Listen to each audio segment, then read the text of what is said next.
Commentaire biblique. Plan du commentaire biblique de 1 Chronique 15. Versets 15.1 à 16.3 Transport de l'arche dans la cité de David. Voir 2 Samuel 6.12-19. Verset 1. Une tente, sans doute un nouveau tabernacle, l'ancien était resté à Gabaon. Comparer 1 Chronique 16.39, 1 Chronique 21.29, à 1 Roi 3.4. Verset 2. C'est eux que l'Éternel a choisi. Comparer Nombre 1.50, Nombre 3.6-8. Verset 5. Yoriel.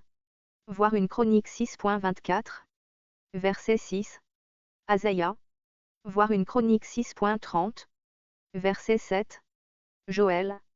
Voir 1 Chronique 6.36. Verset 8.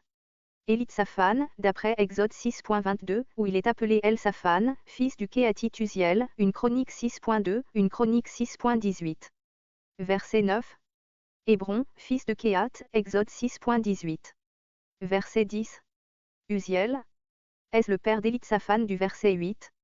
Dans ce cas, il faudrait admettre que la descendance de cet Uziel forma deux groupes distincts, l'un formé des descendants d'Élitsaphan et l'autre comprenant les autres descendants d'Uziel. Verset 12. Sanctifiez-vous.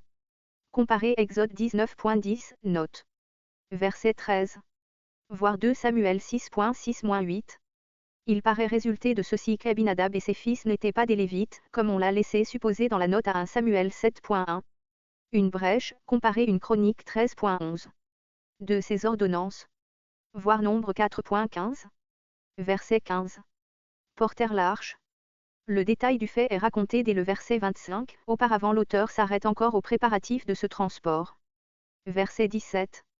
Éman, le Kéhatite mentionné au 6.33.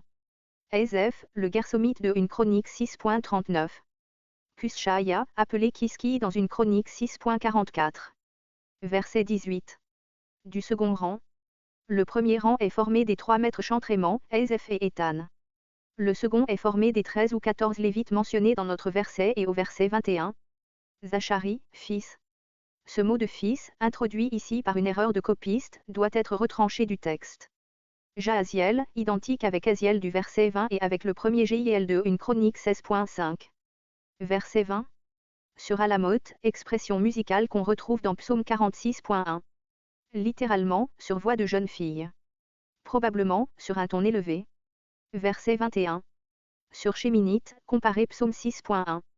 Littéralement, sur la 8e. Probablement, à l'octave, avec une voix de basse. Pour conduire le chant. Voir Psaume 4.1. Verset 22. Pour le transport. Plusieurs traducteurs, à cause de ce qui précède, rendent le mot massa par musique, élévation de la voix. Mais dans 2 Chroniques 35.3 ce mot se rapporte à l'action de porter l'arche.